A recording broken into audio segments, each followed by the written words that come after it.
सबको पता है कि हनुमान जी को अगर छेड़ लिया तो घोटा उनके पास गड़बड़ कर देंगे। अशोक गहलोत से मिला हुआ हूं मैं, अगर अशोक गहलोत से मिला हुआ होता तो गहलोत के बेटे को एमपी का चुनाव। नमस्कार साथियों, नागौर सांसद हनुमान बेनीवाल ने पूरा खुलकर के विस्तार से बताया कि आखिरकार वह कांग्रेस के नेता अशोक गहलोत से मिले हुए हैं या फिर नहीं, या फिर वसुंधरा से मिले हुए हैं। संपूर्ण बात बताइए, आप वीडियो में पूरा सुनिए। लेकिन उससे पहले अगर आप हमारे चैनल पर नए हो तो चैनल को सब्सक्राइब करके घंटी के बटन को दबा करके ऑल पर सिलेक्ट कर लें, ताकि कोई ताज़ा न्यूज या फिर ताज़ा अपडेट सबसे पहले आपके पास पहुंचे। अब आप आगे सुनिए कि क्या कहा हनुमान बेनीवाल ने। सिर्फ बात इतनी सी थी कि मैं वसुंधरा के विरोधी खेमे के लोगों के साथ था और वसुंधरा चाहती थी कि हनुमान मेरे खेमे में आए और मुझे प्रणाम करे और मैं उसको टिकट दूं। मैंने कहा मुझे टिकट की आवश्यकता नहीं, मैं पाड़ा नहीं बदलता, टिकट मिले या नहीं मिले। तब मैं निर्दलीय प्रत्याशी के रूप में खींवसर की मुंडवा क्षेत्र था, वहां से मैं प्रत्याशी बना, चुनाव लड़ा और उस समय भी करीब 36-37 हजार वोट मिले। उस समय अगर फिल्म एक्टर धर्मेंद्र हेमा मालिनी जैसे लोग नहीं आते तो उस समय 2003 के अंदर में विधायक बन जाता। 2003 के अंदर 8 के अंदर नई खींवसर बनी, 1 लाख वोट हमारे आए जो नेशनल हाईवे के इस साइड के हैं, और 1 लाख बिल्कुल नए वोट थे। जब 8 में मैं आपके बीच आया था, मेरी इच्छा थी कि मैं निर्दलीय चुनाव लड़ूं, लेकिन आप सबकी इच्छा थी। मैक सिंह जी भी थे, अभी जो मेरे सामने प्रत्याशी चुनाव लड़ रहा बीजेपी से, वो भी उस समय मेरे साथ थे। इन सब की इच्छा थी कि एक बार बीजेपी से लड़ना है। मैक सिंह जी ने तो कहा था शायद कि निर्दलीय भी लड़ लो, उतनी वोटों की जीत है। सबकी इच्छा थी कि बीजेपी से लड़ लो, अपनी इस पार्टी में पहले रहे। बीजेपी से चुनाव लड़ा। आप सबने मुझे कहा, जब मैं प्रचार के अंदर खींवसर क्षेत्र के गांव के अंदर गया था तो आपने कहा था ये कांग्रेस का बेल्ट है हनुमान जी, यहां सिर्फ आपके और आपके परिवार पर भरोसा करके हम आपको वोट देंगे।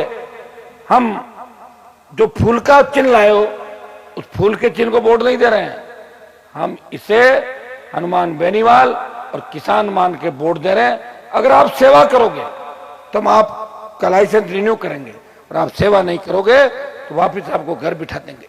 जब मैं 8 के अंदर आया था, 50,000 से ज्यादा ढाणियों के अंदर अंधेरा था, बिजली नहीं थी। 8 में विधायक बना, कांग्रेस की सरकार बन गई और 2 महीने बाद ही वसुंधरा से मेरा झगड़ा हो गया। और लोकसभा चुनाव के अंदर जो अभी भारतीय जनता पार्टी की नेत्री है, हमारी पूर्व सांसद थी, उसको टिकट दिला के मैंने उसकी खुले मन से मदद करी, उसे लोकसभा के अंदर भिजवाया था। भाइयों, 8 से 13 का जो संघर्ष था उसके अंदर मैंने प्रयास किया खींवसर की प्रत्येक ढाणी के अंदर बिजली आए और हमें नेर का मीठा पानी पीने को मिले। उस समय कांग्रेस के 4 विधायक थे, डीडवाना, जायल,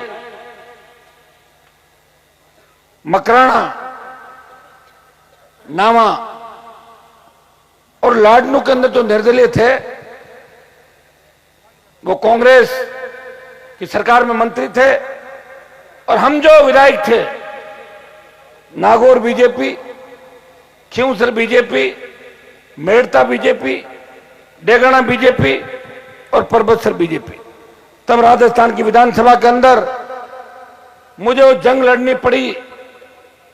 5 कांग्रेस के विधायकों ने कहा कि जो पानी नागौर की धरती पे जा रहा है पीने का, उस पानी को नोखा से, जायल, डीडवाना और कांग्रेस के विधायकों के इलाके से निकाल के और बाद में खींवसर की तरफ लाया जाएगा। तब मैंने विधानसभा के अंदर कहा था, जब तक हनुमान बेनीवाल जिंदा है पानी नागौर खींवसर होकर ही आगे जाएगा, पानी को आगे नहीं जाने दूंगा। और उसी का परिणाम था कि आज जो नहर का पानी आप पी रहे हो, मैं ये नहीं कह रहा पानी 24 घंटे मिल रहा होगा, लेकिन शुरुआत करी। पहले नागौर खींवसर के गांवों के अंदर पानी आया।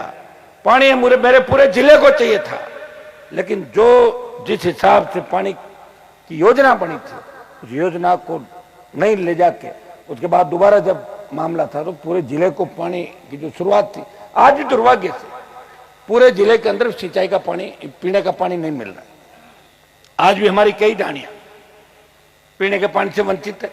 आपको याद होगा जब 18 के चुनाव थे, हम आपके बीच आए थे। कहीं न कहीं गांवों के अंदर जाएंगे तो एक बात लोग जरूर कहेंगे कि कुछ न कुछ साहब ढाणियां बाकी रह गई। ढाणियां तो जुड़ गई, लेकिन कोई ढाणी 2 है, कोई 3 है, कोई 5 है, वो बाकी रह गई। और हमने भरोसा दिलाया कि प्रत्येक ढाणी के अंदर जब चुनाव आएंगे तो लाइट होगी। 2-2.5 साल पहले जब सौभाग्य योजना जो दिल्ली सरकार की थी, जब आपने मुझे सांसद बना के भेज दिया, उस सौभाग्य योजना से अजमेर जोधपुर डिस्कॉम पूरा पैसा अजमेर जोधपुर ने खर्च नहीं किया और दिल्ली का पैसा वापस चला गया। सौभाग्य योजना खत्म हो गई। हमारे सामने संकट था जो हमने वचन दिया लोगों को, जब चुनाव में जाएंगे तो ढाणी ढाणी के अंदर बिजली कैसे आएगी। उन गरीब परिवारों की ढाणियां, कभी सोचा नहीं होगा कि हमारे एक घर अगर आधा किलोमीटर या 1 किलोमीटर तो वहां भी लाइट आएगी। मैंने प्रयास किया, संघर्ष किया और दिल्ली में लड़ाई लड़ी, राजस्थान की सरकार को मजबूत किया। मैंने कहा लड़ो लड़ो लड़ो, और दिल्ली में प्रयास किया। उसका परिणाम यह हुआ कि दिल्ली से पैसा वापस लेकर गया हुआ पैसा, और अब ढाणियों के अंदर आपके सारी बिजली लग रही है। आप ये मत कहना कि अभी सारी लाइट हो गई, लेकिन पोल लग गए, तार आने लग गए, ट्रांसफार्मर चालू है। लेकिन लोग शिकायत करते तो रुक भी सकता काम 1-2 दिन। हिम्मत रखें, जो काम चालू हो गया वो पूरा होगा। अब की बार आपने एक चीज और देखी होगी कि खींवसर विधानसभा क्षेत्र के अंदर विकास के बहुत काम हुए।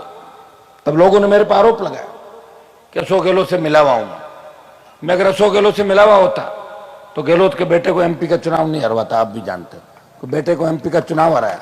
मैं वसुंधरा से मिला हुआ होता तो वसुंधरा झगड़ा नहीं करता। मैं मोदी से मिला हुआ होता तो सत्ता छोड़ के सड़कों में इस तरह नहीं भटकता। मैं मिला हुआ किसी से नहीं हूं। हाँ, ये सही बात है कि मेरा कागज अगर कहीं जाता है तो सरकार उस कागज का सम्मान करती है और काम हो जाता है। तो मिला हुआ थोड़ी हूं, काम तो होगा ही मेरा।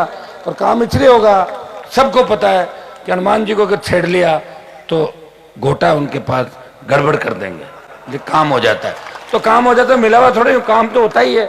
और काम तो जो लोग हमें वोट नहीं देते हैं, हम उनको ये थोड़ी कहते हैं कि आपने वोट नहीं किया, आओ साहब पधारो। साथियों, यह थी हनुमान बेनीवाल की प्रक्रिया। अगर आप चैनल पर नए हो तो सब्सक्राइब करके, लाइक करके, ज़्यादा से ज़्यादा शेयर जरूर करें। हम मिलते हैं आपको किसी अगली खबर के साथ, तब तक के लिए राम राम।